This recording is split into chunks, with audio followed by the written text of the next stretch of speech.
International Recognition atau pengakuan internasional. Menurut JBMUR, pengakuan internasional merupakan jaminan bahwa suatu negara baru dapat diterima sebagai anggota baru dalam masyarakat internasional. Dasar hukum pengakuan internasional ini yaitu Pasal 1 Konvensi Montevideo 1933 yang berisikan syarat terbentuknya suatu negara, adanya wilayah, adanya penduduk, adanya pemerintahan, dan adanya kemampuan melakukan hubungan internasional, yang mana syarat keempat ini merupakan asal-usul terjadinya pengakuan terhadap suatu negara. Pengakuan dilihat dari bentuknya dapat dibedakan menjadi 5, yaitu pengakuan terhadap negara baru, pengakuan terhadap pemerintahan baru, pengakuan terhadap belligerency, pengakuan terhadap pemberontak, dan pengakuan sebagai bangsa. Pengakuan terhadap negara baru adalah suatu sikap negara untuk mengakui entitas politik baru sebagai negara baru, subjek hukum internasional dengan hak-hak dan kewajiban yang melekat padanya, di mana dengan pengakuan ini berarti mengakui serta siap melakukan hubungan dengan pihak yang telah diakui. Yang kedua yaitu pengakuan terhadap pemerintahan baru. Ini sama halnya dengan pengertian terhadap pengakuan negara baru, namun yang diakui di sini adalah pemerintahannya, bukan negaranya. Ada beberapa teori yang dikenal dalam pengakuan internasional. Yang pertama yaitu teori deklaratif, menyatakan bahwa meskipun negara dapat berdiri sebagai fakta, tetapi ia baru dianggap ada dalam hukum internasional setelah diakui oleh negara-negara lainnya. Kemudian yang kedua yaitu teori konstitutif. Pengakuan hanyalah sebuah pernyataan formal saja bahwa suatu negara telah lahir atau ada. Kemudian adalah jenis-jenis pengakuan internasional. Pertama, pengakuan de facto.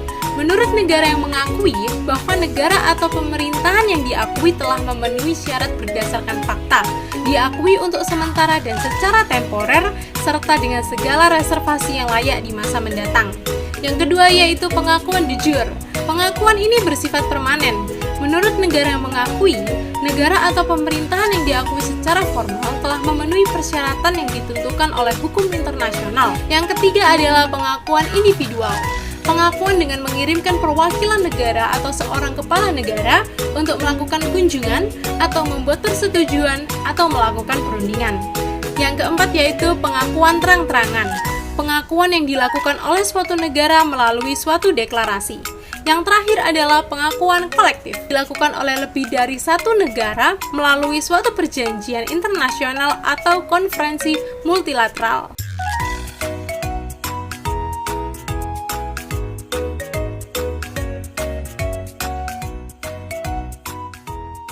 Pertanggungjawaban internasional merupakan kewajiban memberikan jawaban atas perhitungan suatu hal yang terjadi serta yang ditimbulkannya.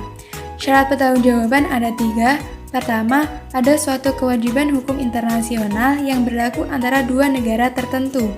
Kedua, ada suatu perbuatan atau kelalaian yang melanggar kewajiban hukum internasional. Ketiga, ada kerusakan atau kerugian sebagai akibat adanya tindakan yang melanggar hukum. Macam-macam tanggung jawab negara dalam hukum internasional. Pertama, terhadap orang asing dan properti milik asing.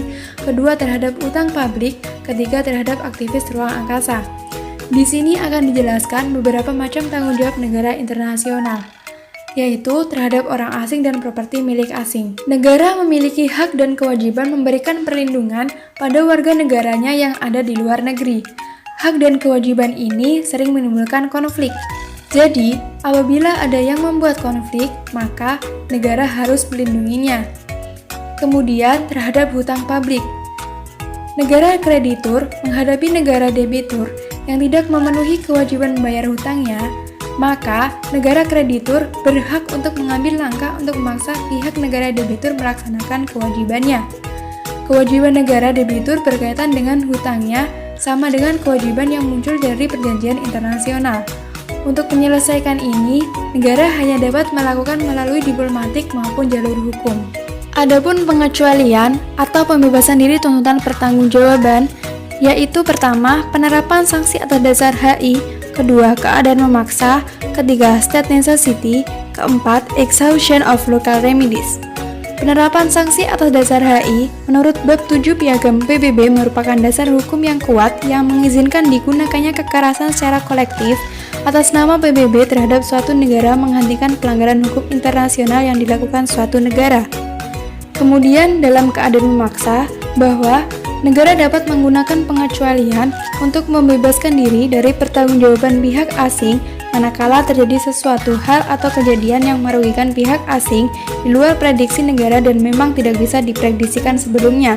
Tidak ada kesenjangan dan negara tidak berkuasa mencegah dan menghindarinya.